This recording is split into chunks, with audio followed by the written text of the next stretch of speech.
Hi all, welcome to Study with PSC 10th Prelims Previous Maths Questions ആണ് discuss ചെയ്യുന്നത്. മാത്സിന്റെ previous questions practice ചെയ്താൽ തന്നെ നല്ലൊരു mark എക്സാമിന് സ്കോർ ചെയ്യാൻ പറ്റും.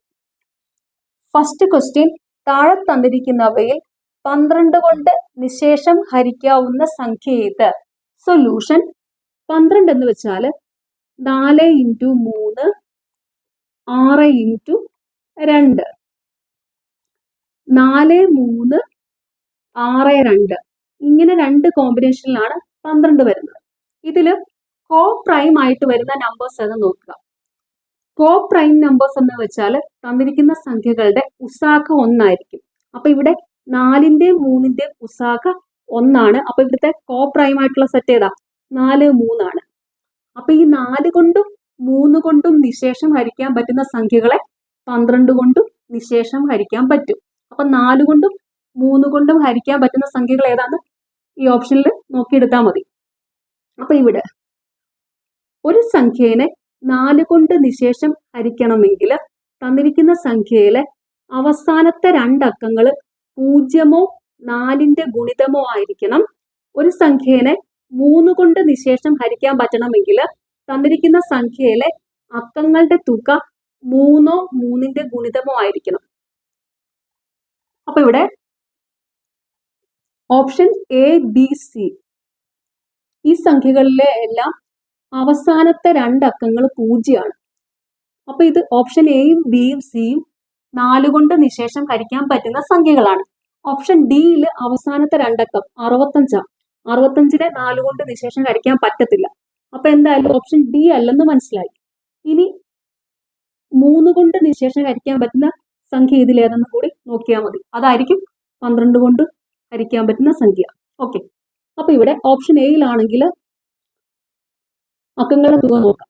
2 6 8 8 8 16 16 3 19 19 2 21 21 0 21. അപ്പൊ ഇവിടുത്തെ അക്കങ്ങളുടെ തുക 21 ആണ്. അപ്പൊ ഇത് 3 കൊണ്ട് നിശേഷം ഹരിക്കാൻ പറ്റുന്ന സംഖ്യയാണ്.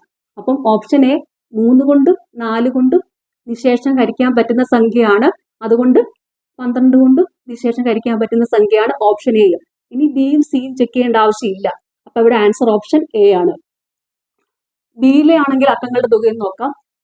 2 6 8 8 6 14 3 17 2 19. അപ്പൊ അത് 3ന്റെ മൾട്ടിപ്പിൾ ആണോ? അല്ല.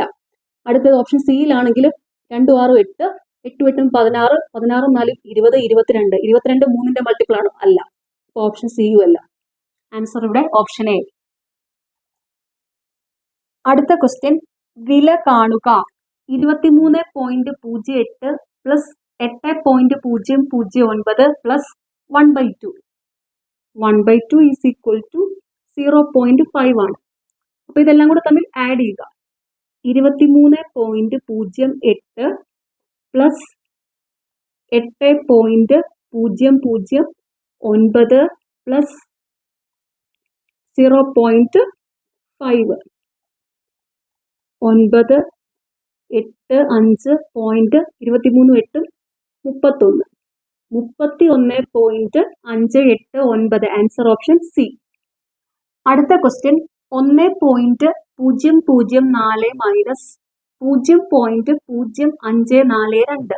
സൊല്യൂഷൻ 1.004 നിന്ന് 0.0542 സബ്ട്രാക്ട് ചെയ്യുക.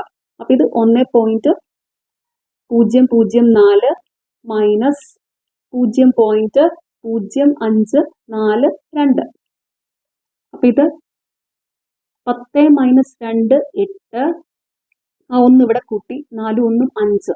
അപ്പൊ 14 5 പോയാൽ 9. ആ 1 ഇവിടെ കൂട്ടി 6. അപ്പൊ 10 6 പോയാൽ 4. ആ 1 ഇവിടെ കൂട്ടി. അപ്പൊ ഇത് 10 1 പോയാൽ 9. ആ 1 ഇവിടെ കൂട്ടി. 1 മൈനസ് 1 0. 0.9498. Answer option C. അടുത്ത ക്വസ്റ്റ്യൻ, 3 കിലോഗ്രാം അരിയുടെ വില 27.36 രൂപയായാൽ 10 കിലോഗ്രാം അരിയുടെ വില എന്ത്? സൊല്യൂഷൻ 3 കിലോഗ്രാം അരിയുടെ വില 27.36 രൂപ. അങ്ങനെയാണെങ്കിൽ 10 കിലോഗ്രാം അരിയുടെ വില എത്രയെന്ന് കണ്ടുപിടിക്കണം. അപ്പം 3 കിലോഗ്രാം അരിയുടെ വിലയിൽ നിന്ന് 1 കിലോഗ്രാം അരിയുടെ വില കണ്ടുപിടിക്കുക. അതിനെ 10 കൊണ്ട് ഗുണിക്കുക. അപ്പൊ ഇവിടെ 1 കിലോഗ്രാം അരിയുടെ വില 27.36 ഡിവൈഡഡ് ബൈ 3.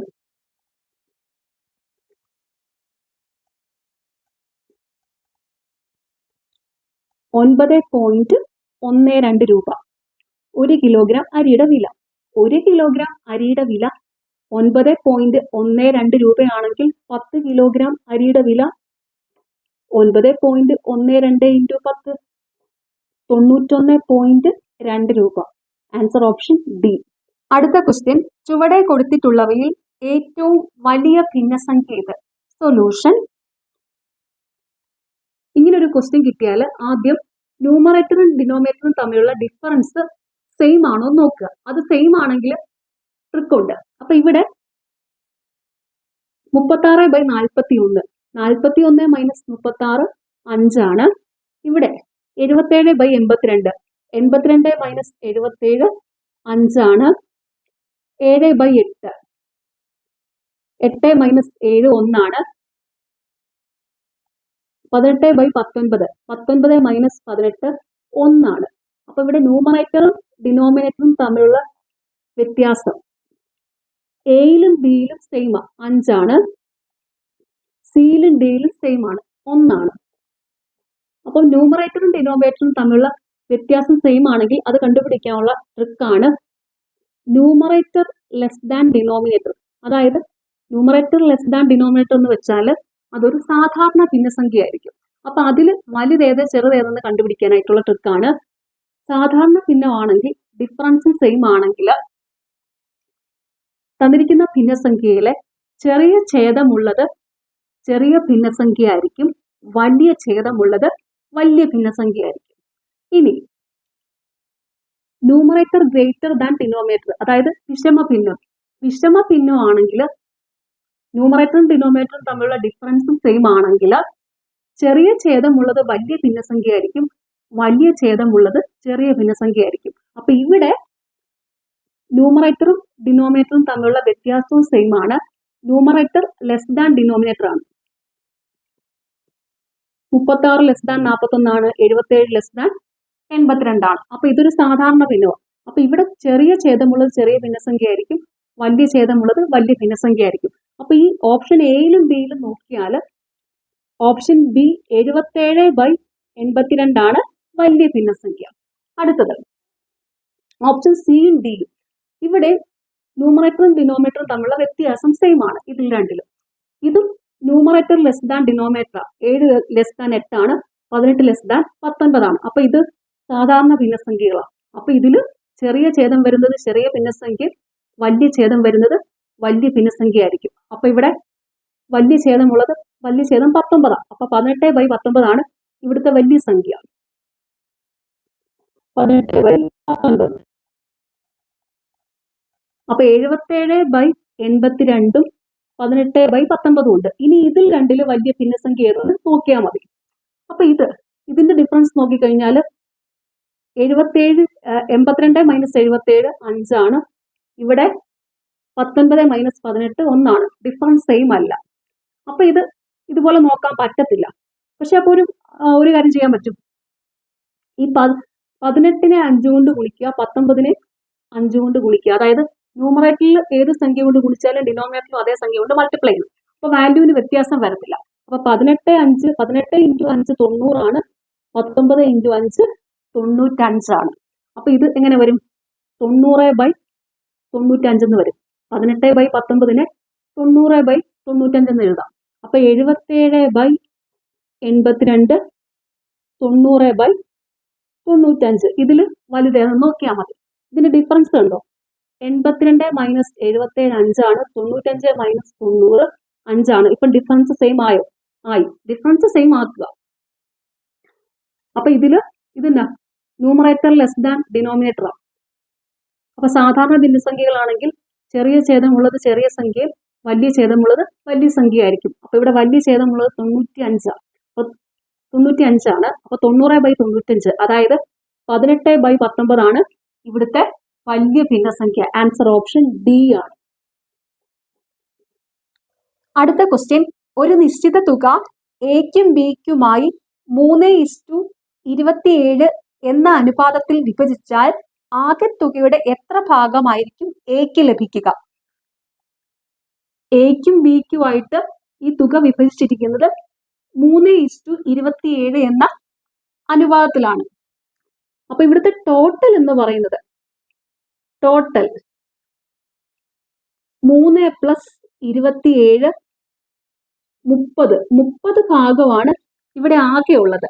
ഈ 30 ഭാഗത്തിൽ 3 ഭാഗമാണ് എക്ക് ലഭിച്ചിരിക്കുന്നത്. അപ്പം A = 30 3 =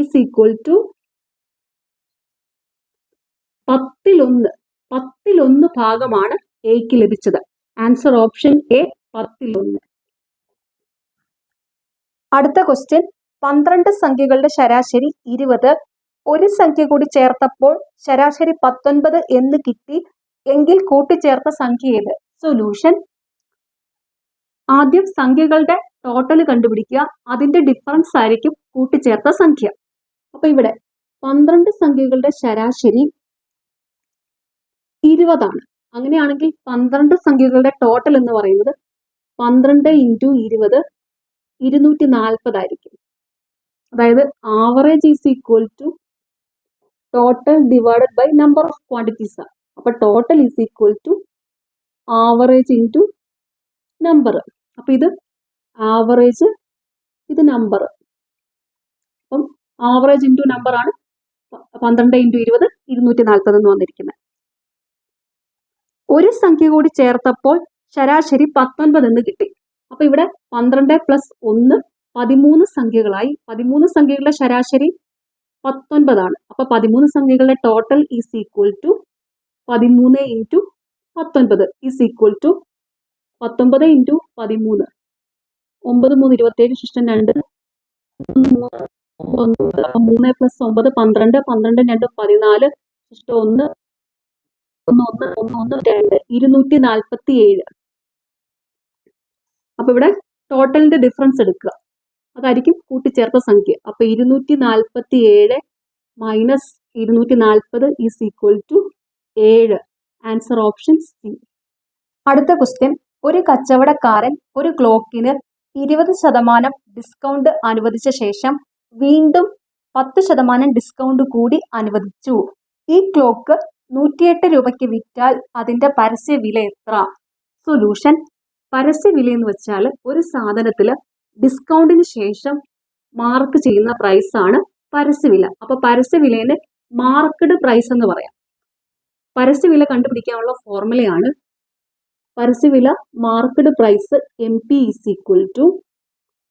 selling price SP × 100 divided by 100 minus discount percentage.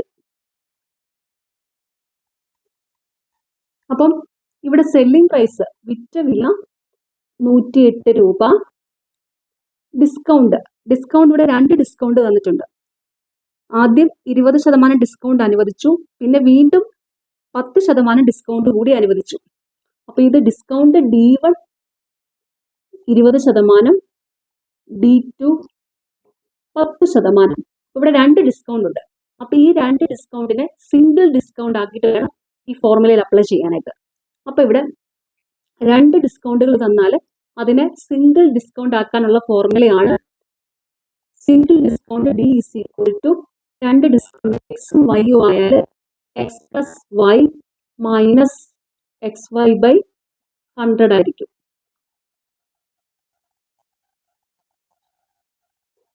അപ്പൊ ഇവിടെ single discount D = 20 + 10 minus 20 × 10 by 100. അപ്പൊ ഇത് 20 ഉം 10 ഉം 30 മൈനസ് 2 × 1 2. 30 minus 2 28% single discount. അപ്പൊ ഇനി വാല്യൂ സബ്സ്റ്റിറ്റ്യൂട്ട് ചെയ്യാം. Market price MP = selling price 108 × 100 divided by 100 minus 28 is equal to 108 into 100 divided by 100 minus 28 72 is equal to 18 കൊണ്ട് വെട്ടാം. 18 4 72, 18 6 108, 100 ബൈ 4 25, 25 6 150 രൂപ. അടുത്ത ക്വസ്റ്റ്യൻ, ഒരാൾ ഓഫീസിലേക്ക് 35 കിലോമീറ്റർ പെർ മണിക്കൂർ വേഗത്തിൽ പോകുന്നു. തിരിച്ച് വീട്ടിലേക്ക് 15 കിലോമീറ്റർ പെർ മണിക്കൂർ വേഗത്തിലും 2 യാത്രയ്ക്കും കൂടെ 4 മണിക്കൂർ വേണ്ടി വന്നെങ്കിൽ അയാളുടെ ഓഫീസും വീടും തമ്മിലുള്ള അകലം എത്ര? സൊല്യൂഷൻ, അകലം അതായത് ദൂരം കണ്ടുപിടിക്കാനുള്ള ഫോർമുലയാണ് distance d is equal to speed into time. ദൂരം is equal to വേഗത ഇൻറ്റു സമയം. അപ്പൊ ഇവിടെ 2 സ്പീഡുകൾ തന്നിട്ടുണ്ട്. അതായത് ഈ സ്പീഡ് ഒന്ന് ഓഫീസിലേക്ക് പോകുന്നതാണ്, മറ്റേത് തിരിച്ച് വീട്ടിലേക്ക് വരുമ്പോഴുള്ള സ്പീഡാണ്. അപ്പൊ 2 ഓപ്പോസിറ്റ് ഡയറക്ഷനിലുള്ള സ്പീഡുകളാണ് തന്നിരിക്കുന്നത്. അപ്പൊ ഈ ഫോർമുല ഇങ്ങനെ വരും: d is equal to s1 into s2 divided by s1 plus s2 into time t. 2 opposite ഡയറക്ഷനിലുള്ള സ്പീഡ് ആണെങ്കിൽ s1 പ്ലസ് s2 എന്ന് വരും. 2 സെയിം ഡയറക്ഷനിലുള്ള സ്പീഡ് ആണെങ്കിൽ s1 മൈനസ് s2 എന്ന് വരും. അതും കൂടി ഒന്ന് ഓർത്തോണേ. ഓക്കെ, അപ്പൊ ഇവിടെ 2 ഓപ്പോസിറ്റ് ഡയറക്ഷനിലുള്ള സ്പീഡാണ്, അതുകൊണ്ട് s1 പ്ലസ് s2 എന്ന് വന്നു. അപ്പൊ ഇനി വാല്യൂ സബ്സ്റ്റിറ്റ്യൂട്ട് ചെയ്യാം. ഇവിടെ s1 35 kilometre per hour, s2 15 kilometre per hour, time 4 hour. Value substitute ചെയ്യാം. Distance d is equal to 35 into 15 divided by 35 plus 15 50 into 4 is equal to 5 കൊണ്ട് 5 3 15, 5 10 50, 2 5 10, 2 2 4, 5 7 35, 7 into 3 21, 21 into 2 42 kilometre. ഓഫീസും വീടും തമ്മിലുള്ള അകലം 42 കിലോമീറ്റർ. Answer option A. അടുത്ത question, ഒരു മണിക്കൂറിൽ ഒഴുക്കിന് അനുകൂലമായി 11 കിലോമീറ്ററും ഒഴുക്കിനെതിരെ 5 കിലോമീറ്ററും സഞ്ചരിക്കുന്ന ബോട്ട് നിശ്ചല ജലത്തിൽ എത്ര വേഗത്തിൽ സഞ്ചരിക്കും? സൊല്യൂഷൻ, നിശ്ചല ജലത്തിലെ ബോട്ടിന്റെ വേഗത ഈ തന്നിരിക്കുന്ന ഒഴുക്കിന് അനുകൂലമായിട്ടും ഒഴുക്കിനെതിരെയും സഞ്ചരിക്കുന്ന വേഗതകൾ തമ്മിൽ കൂട്ടിയിട്ട് 2 കൊണ്ട് ഹരിച്ചാൽ മതി. അപ്പം ഒഴുക്കിന് അനുകൂലമായ വേഗത എക്സും ഒഴുക്കിന് എതിരെയുള്ള വേഗത വൈയും ആണെങ്കിൽ നിശ്ചല ജലത്തിലെ ബോട്ടിന്റെ വേഗത എന്ന് പറയുന്നത് എക്സ് പ്ലസ് വൈ ബൈ 2 ആയിരിക്കും. അപ്പൊ ഇവിടെ 11 plus 5 by 2, 16 by 2 8, 8 kilometre per hour ആയിരിക്കും നിശ്ചല ജലത്തിലെ ബോട്ടിന്റെ വേഗത. Answer option C. അടുത്ത question, A is equal to അധികം, ബി ഇസ് ഈക്വൽ ടു ന്യൂനം, സി ഇസ് ഈക്വൽ ടു ഗുണനം, ഡി ഇസ് ഈക്വൽ ടു ഹരണമായാൽ 18C 14A 6B 16D 4ന്റെ വില എന്ത്? സൊല്യൂഷൻ, എയുടെയും ബിയുടെയും സിയുടെയും ഡിയുടെയും സൈൻസ് കൊടുക്കുക, എന്നിട്ട് അത് സോൾവ് ചെയ്യുക. അപ്പൊ ഇവിടെ സൈൻ അപ്ലൈ ചെയ്യാം. എ പ്ലസ്, അപ്പൊ ഇത് 14 plus 6, B minus 6 minus 16, D division 16 by 4, C multiplication, അപ്പൊ 18 ഇൻറ്റു 14. അപ്പൊ ഇനി ഇത് സോൾവ് ചെയ്യുക. അഡീഷൻ, സബ്ട്രാക്ഷൻ, മൾട്ടിപ്ലിക്കേഷൻ, ഡിവിഷൻ ഇതുപോലെയുള്ള കാൽക്കുലേഷൻസ് എല്ലാം ചെയ്യേണ്ടത് ബോട്ട് മാസ് റൂൾ വെച്ചിട്ടാണ്. BODMAS bracket of division, multiplication, addition, subtraction. അതായത് ബ്രാക്കറ്റിൽ എന്തെങ്കിലും കാൽക്കുലേഷൻ ഉണ്ടെങ്കിൽ അത് ആദ്യം ചെയ്യണം.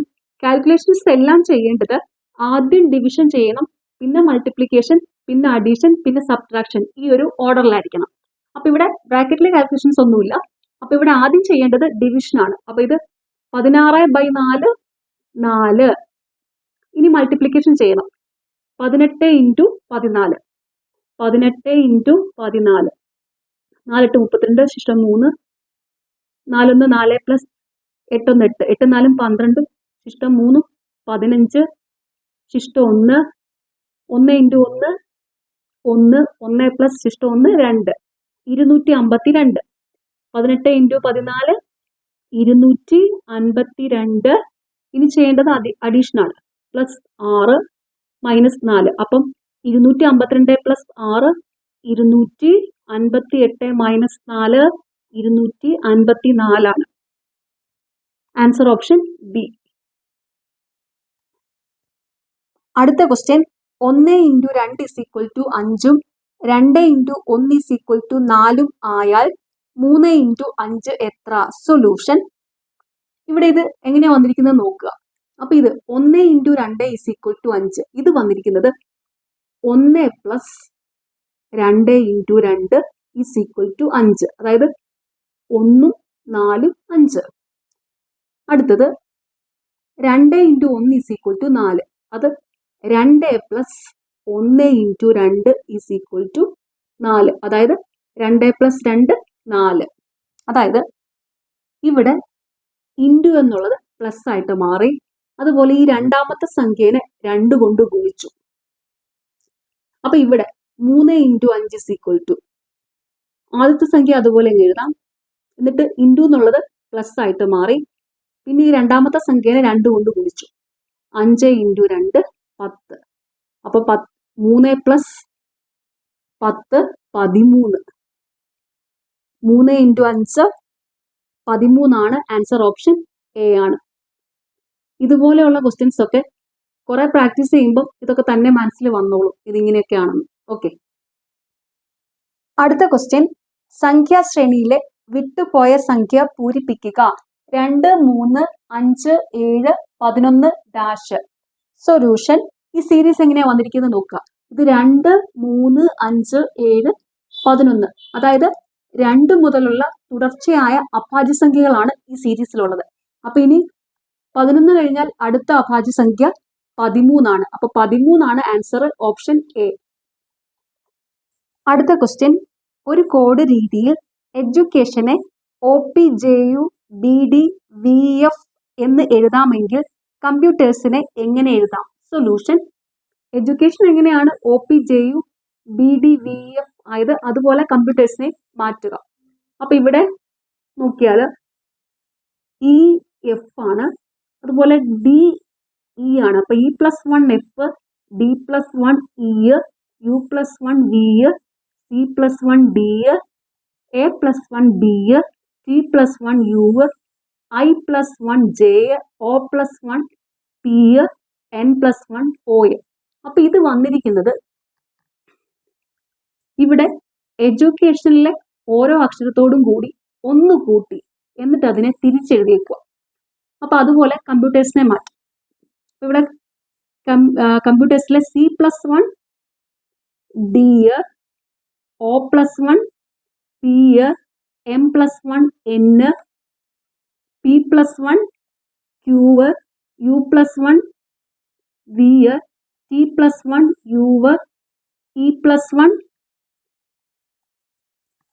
F, R+1 S, S+1 T. അപ്പൊ ഇത് തിരിച്ചെഴുതാ. ഇനി ഒന്ന് വീതം കൂട്ടി എഴുതി. അപ്പൊ ഇത് TS F U V Q N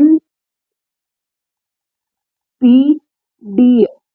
അപ്പൊ ഇത് വന്നിരിക്കുന്നത് answer option A, TS F U V Q N P D. ഇവിടെ ആൻസർ ഓപ്ഷൻ എ ആണ്. ഒന്നുമില്ല. ഇതിൽ ഈ തന്നിരിക്കുന്ന വാക്കിലെ ഓരോ അക്ഷരങ്ങളോടും കൂടി ഒന്ന് കൂട്ടി എന്നിട്ട് അത് തിരിച്ചെഴുതിയേക്കുക. ഓക്കെ, ഇത് കുറെ പ്രാക്ടീസ് ചെയ്യുമ്പം ഇതുപോലുള്ളതൊക്കെ കാണുമ്പോൾ പെട്ടെന്ന് തന്നെ ഇതിങ്ങനെയാണെന്ന് മനസ്സിലാക്കാൻ പറ്റും. ഇനി ഇത് വേറൊരു രീതിയിലും ചെയ്യാൻ പറ്റും. അതും കൂടെ ജസ്റ്റ് ഒന്ന് പറഞ്ഞേക്കാം. ഇങ്ങനെ ചെയ്താൽ മതി, ഇതാ എളുപ്പം.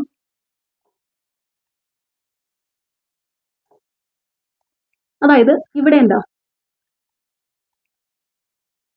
E+1 F ആണ്, N+1 O ആണ്. അതുപോലെ D+1 E ആണ്, O+1 P ആണ്, U+1 V ആണ്, I+1 J ആണ്, C+1 D ആണ്, T+1 U ആണ്, A+1 B ആണ്. അപ്പൊ A നേരെ ഇങ്ങോട്ട് വന്നേക്കുക, ബാക്കിയുള്ള ചെരിഞ്ഞിങ്ങനെ +1 ആഡ് ചെയ്ത് പോയേക്കുക. അപ്പൊ ഈ ഫിഗർ പോലെ തന്നെ ഇതും വരയ്ക്കുക. ഇവിടുത്തെ മിഡിൽ വരുന്നത് +1 നേരെ താഴത്തോട്ട് എഴുതുക, +1 ആഡ് ചെയ്ത് നേരെ താഴോട്ട് എഴുതുക. ഇവിടെ മിഡിൽ വൺ ഏതാ? U അല്ലേ, അപ്പൊ ഇത് U+1 V വരും. പിന്നെ വന്നിരിക്കുന്നത് എങ്ങനെയാ? ഇങ്ങനെ ക്രോസ് ചെയ്തല്ലേ വന്നിരിക്കുന്നത്. അതായത് T+1 U, P+1 Q, E+1 F, M+1 N, R+1 S, O+1 P, S+1 T, C+1 D. അപ്പൊ ഇത് വന്നിരിക്കുന്നത് TSF UV QNPD. അപ്പൊ ഈ ഫിഗർ പോലെ വരച്ചിട്ട് ഈ ഫിഗർ വന്നിരിക്കുന്ന പോലെ ഇതും വരിക. അതായത് ഇങ്ങനെ ക്രോസ് ചെയ്ത് ഒന്ന് ആഡ് ചെയ്തു, മിഡിൽ വരുന്ന നമ്പർ നേരെ ഒന്ന് ആഡ് ചെയ്ത് നേരെ താഴത്തോട്ട് വരും. അപ്പൊ ഇങ്ങനെയും വേണേ ചെയ്യാൻ പറ്റും. നിങ്ങൾക്ക് ഇഷ്ടമുള്ള രീതിയിൽ ചെയ്യാം കേട്ടോ. അടുത്ത ക്വസ്റ്റ്യൻ, താഴെ തന്നിരിക്കുന്ന വാക്കിൽ നിന്നും നിർമ്മിക്കാൻ കഴിയുന്ന വാക്ക് കണ്ടുപിടിക്കുക. നോളജ്. സൊല്യൂഷൻ. ഇവിടെ നോളജ് എന്ന വാക്കിൽ നിന്നും നിർമ്മിക്കാൻ കഴിയുന്ന വാക്ക് കണ്ടുപിടിക്കണം. അതിനായിട്ട് ഓപ്ഷൻ എ നോൺ. നോൺ എന്ന് പറയുമ്പോൾ KNOWN. ഇതിലെ അക്ഷരങ്ങൾ ഈ നോളജിലുണ്ടോ എന്ന് നോക്കുക. അപ്പൊ ഇവിടെ KNOWN ഉണ്ട്. പക്ഷെ ഒരു പ്രശ്നമുണ്ട്, നോൺ എന്ന് എഴുതണമെങ്കിൽ 2 N വേണം. നോളജിൽ ഒരെണ്ണേ ഉള്ളൂ. അപ്പൊ എന്തായാലും ഒരെണ്ണിന്റെ കുറവുണ്ട്. അപ്പൊ എന്തായാലും നോളജ് എന്ന വാക്കിൽ നിന്ന് നോൺ നിർമ്മിക്കാൻ പറ്റത്തില്ല. അടുത്തത് കോളേജ്. Option B. കോളേജിൽ C ഉണ്ട്, നോളജിൽ C ഇല്ല. പിന്നെ കോളേജിൽ 2 L ഉണ്ട്, നോളജിലാണെങ്കിൽ ഒരു L ഉള്ളൂ. അപ്പൊ എന്തായാലും കോളേജും നോളജ് എന്ന വാക്കിൽ നിന്ന് നിർമ്മിക്കാൻ പറ്റത്തില്ല. അടുത്തത് ലെഡ്ജർ. ലെഡ്ജറിൽ ഒരു R ഉണ്ട്, നോളജിൽ R ഇല്ല. അപ്പം നോളജ് എന്ന വാക്കിൽ നിന്ന് ലെഡ്ജറും നിർമ്മിക്കാൻ പറ്റത്തില്ല. അടുത്തത് ലോഡ്ജ്. LODGE. എല്ലാ അക്ഷരങ്ങളും നോളജിലുണ്ട്, എടുക്കാനും ഉണ്ട്. അപ്പോൾ ഓപ്ഷൻ ഡി ആണ് നോളജിൽ നിന്നും നിർമ്മിക്കാൻ കഴിയുന്ന വാക്ക്. അടുത്ത ക്വസ്റ്റ്യൻ, ഒറ്റയാനെ കണ്ടെത്തുക. Nephrology, mycology, astrology, pathology. ഇവിടെ ഒറ്റയാൻ അസ്ട്രോളജി ആണ്. അതായത് നെഫ്രോളജി, മൈക്കോളജി, പത്തോളജി ഇതൊക്കെ ബയോളജി ആയിട്ട് റിലേറ്റഡ് ആണ്. അസ്ട്രോളജി ആണെങ്കിൽ ഗ്രഹങ്ങളുമായിട്ട് റിലേറ്റഡ് ആണ്. പിന്നെ വേറൊരു രീതിയിൽ നോക്കാം. അതായത് നെഫ്രോളജി, മൈക്കോളജി, പത്തോളജി ഇതെല്ലാം പഠനശാഖകളാണ്. അസ്ട്രോളജി ആണെങ്കിൽ ഒരു ശാസ്ത്രശാഖയാണ്. അതായത് ജ്യോതിശാസ്ത്രമാണ് അസ്ട്രോളജി. നെഫ്രോളജി ആണെങ്കിൽ വൃക്കകളെ കുറിച്ചുള്ള പഠനമാണ്. മൈക്കോളജി ആണെങ്കിൽ ഫംഗസിനെ കുറിച്ചുള്ള പഠനമാണ്. പത്തോളജി ആണെങ്കിൽ രോഗങ്ങളെ കുറിച്ചുള്ള പഠനമാണ്. അപ്പൊ ഇവിടെ ആൻസർ ഓപ്ഷൻ സി, അസ്ട്രോളജി. അടുത്ത ക്വസ്റ്റ്യൻ, ഒറ്റയാനെ കണ്ടെത്തുക. പച്ച, മഞ്ഞ, നീല, ചുവപ്പ്. സൊല്യൂഷൻ. പച്ച, നീല, ചുവപ്പ് ഇത് 3ഉം പ്രാഥമിക വർണ്ണങ്ങളാണ്. മഞ്ഞ ഒരു പ്രാഥമിക വർണ്ണം അല്ല. അപ്പൊ ആൻസർ ഓപ്ഷൻ ബി, മഞ്ഞയാണ് ഒറ്റയാൻ. പ്രാഥമിക വർണ്ണങ്ങൾ അല്ലെങ്കിൽ പ്രൈമറി കളേഴ്സ് ഓർത്തു വെക്കാനുള്ള കോഡാണ് പനിച്ചു. പച്ച, നീല, ചുവപ്പ്. ഇനി വേറൊരു കോഡാണ് RGB, red, green, blue. Okay. അടുത്ത ക്വസ്റ്റ്യൻ, 42 പേർ പഠിക്കുന്ന ഒരു ക്ലാസ്സിൽ കണക്ക് പരീക്ഷയിൽ ദിലീപിന്റെ സ്ഥാനം മുന്നിൽ നിന്ന് 18-മതാണെങ്കിൽ പിന്നിൽ നിന്ന് കണക്കാക്കിയാൽ ദിലീപിന്റെ സ്ഥാനം എത്ര? സൊല്യൂഷൻ, 2 ഓപ്പോസിറ്റ് ഡയറക്ഷനിലുള്ള പൊസിഷൻസ് തന്നാൽ അവിടുത്തെ ടോട്ടൽ കണ്ടുപിടിക്കുന്നത് 2 ഓപ്പോസിറ്റ് ഡയറക്ഷനിലുള്ള പൊസിഷൻസ് എമ്മും എന്നും ആയിട്ട് എടുത്താൽ total is equal to m+n-1 ആയിരിക്കും. അതായത് ഈ ഓപ്പോസിറ്റ് ഡയറക്ഷനിലുള്ള പൊസിഷൻസ് തമ്മിൽ ആഡ് ചെയ്യുക, അതിൽ നിന്ന് 1 കുറയ്ക്കുക. അപ്പൊ ഇവിടെ ടോട്ടല് 42 ആണ്. മുന്നിൽ നിന്നുള്ള പൊസിഷൻ m ആയിട്ട് എടുക്കാം, അത് 18. പിന്നിൽ നിന്നുള്ള പൊസിഷൻ n -1. അപ്പൊ ഇത് 18 - 1 17. 17 + n is equal to 42. Therefore n is equal to 42 - 17 is equal to 25. Answer option A, പിന്നിൽ നിന്നുള്ള സ്ഥാനം. അടുത്ത ക്വസ്റ്റ്യൻ, അച്ഛൻ മകനോട് പറഞ്ഞു, നിന്റെ ഇപ്പോഴത്തെ പ്രായം എനിക്കുണ്ടായിരുന്നപ്പോഴാണ് നീ ജനിച്ചത്. അച്ഛന്റെ ഇപ്പോഴത്തെ പ്രായം 54 എങ്കിൽ മകന്റെ പ്രായം എന്ത്? സൊല്യൂഷൻ, അച്ഛന്റെ ഇപ്പോഴത്തെ പ്രായം 54 വയസ്സാണ്. മകന്റെ ഇപ്പോഴത്തെ പ്രായമാണ് കണ്ടുപിടിക്കേണ്ടത്. അപ്പം അച്ഛന്റെ ഇപ്പോഴത്തെ പ്രായം എന്ന് പറയുന്നത് ഒരു മകൻ ജനിക്കുമ്പം ഉള്ള അച്ഛന്റെ പ്രായവും അതുപോലെ ഇപ്പം മകനുള്ള പ്രായവും കൂടെ കൂട്ടുന്നതാണ് അച്ഛന്റെ ഇപ്പോഴത്തെ പ്രായം. അത് ഓർക്കുക, അച്ഛന്റെ ഇപ്പോഴത്തെ പ്രായം എന്ന് പറയുന്നത് ഒരു മകൻ ജനിക്കുമ്പോൾ ഉള്ള അച്ഛന്റെ പ്രായവും ഇപ്പം മകനുള്ള പ്രായവും കൂടെ കൂട്ടുന്നതാണ് അച്ഛന്റെ ഇപ്പോഴത്തെ വയസ്സ്.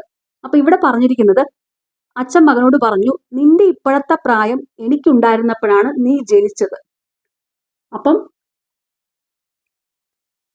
മകന്റെ ഇപ്പോഴത്തെ പ്രായവും മകൻ ജനിക്കുമ്പോൾ ഉള്ള അച്ഛന്റെ പ്രായവും സെയിം ആണ്. അപ്പൊ അതിനെ x ആയിട്ട് എടുക്കാം. അച്ഛന് അന്നുണ്ടായിരുന്ന പ്രായവും മകൻ ഇപ്പോൾ ഉള്ള പ്രായവും സെയിം തന്നെ. അപ്പൊ അത് x ആയിട്ട് എടുത്താൽ x + x is equal to, ഇവിടെ അച്ഛന്റെ ഇപ്പോഴത്തെ പ്രായം 54. അപ്പൊ ഇത് 2x is equal to 54. Therefore മകന്റെ പ്രായം x is equal to 54/2 27. Answer option C. ഇനി ഇത് എളുപ്പത്തിൽ കണ്ടുപിടിക്കാനായിട്ട് ഈ ടൈപ്പ് ക്വസ്റ്റ്യൻ ആണെങ്കിൽ അച്ഛന്റെ ഇപ്പോഴത്തെ പ്രായത്തിന്റെ പകുതി കണ്ടാൽ മതി, അതായിരിക്കും മകന്റെ ഇപ്പോഴത്തെ പ്രായം. 54/2 27 അങ്ങനെ എടുക്കാം. ലാസ്റ്റ് ക്വസ്റ്റ്യൻ, താഴെ കൊടുത്തിരിക്കുന്ന വാക്കുകളെ ഇംഗ്ലീഷ് നിഘണ്ടുവിലെ പോലെ ക്രമീകരിച്ചാൽ മൂന്നാമത് വരുന്ന വാക്ക് ഏത്? സൊല്യൂഷൻ, അതായത് ഇംഗ്ലീഷ് ആൽഫബറ്റിലെ ലെറ്റേഴ്സിന്റെ ഓർഡറിൽ ഇത് ആദ്യം വരുന്നത് നോക്കുക. അപ്പൊ ഇവിടെ ഈ 4 വേർഡ്സിലും ആദ്യം ST ആണ് വരുന്നത്. ST. അപ്പൊ ഇനി ST കഴിഞ്ഞുള്ളത് നോക്കാം. ST കഴിഞ്ഞ് ആദ്യം വരുന്നത് ഇവിടെ A ആണ്. ബാക്കിയുള്ളിടത്തൊക്കെ E ആണുള്ളത്. അപ്പൊ A ആണ് ആദ്യം വരേണ്ടത്. അപ്പൊ ഇവിടുത്തെ ഫസ്റ്റ് വേർഡ് എന്ന് പറയുന്നത് സ്റ്റാമർ ആണ്. സ്റ്റാമറ. അപ്പൊ ഇവിടെ C എന്ന് പറയുന്നത് ഫസ്റ്റ് വേർഡാണ്. അടുത്തത്, ഇനി ഇത് നോക്കണ്ട, ഇനി ഇത് 3 എണ്ണം വെച്ച് നോക്കുക, എയും ബിയും ഡിയും. അപ്പൊ ഇവിടെ മൂന്നാമത്തെ ലെറ്റർ എല്ലായിടത്തും E തന്നെയാ. മൂന്ന് വേർഡ്സിലും E തന്നെയാണ്. അടുത്ത നാലാമത്തെ ലെറ്ററിൽ ആദ്യം വരുന്നത് ഇവിടെ എന്നാ MEN. അപ്പൊ ഇതില് ആദ്യം വരുന്നത് MEN. ഇതിൽ ആദ്യം വരുന്ന ലെറ്റർ E ആണ്. അപ്പൊ ഇതായിരിക്കും ഓപ്ഷൻ ബി ആയിരിക്കും രണ്ടാമത് വരുന്നത്. അടുത്തത്, ഇനിയിപ്പോ എമ്മും എന്നും നോക്കുക. എം ആണ് ആദ്യം വരുന്നത്, എമ്മിന് ശേഷമാണ് N വരുന്നത്. അപ്പൊ ഇവിടെ മൂന്നാമത് വരുന്നതാണ് A ആണ്. ആൻസർ മൂന്നാമത് വരുന്ന വാക്ക് ഏതെന്നാണ്? Answer option A, stem. നാലാമത് വരുന്നതായിരിക്കും സ്റ്റെൻസിൽ. ഓക്കെ, നിങ്ങൾക്ക് ഈ ചാനൽ ഇഷ്ടപ്പെടുന്നുണ്ടെങ്കിൽ സബ്സ്ക്രൈബ് ചെയ്യണം, സപ്പോർട്ട് ചെയ്യണം. Thank you.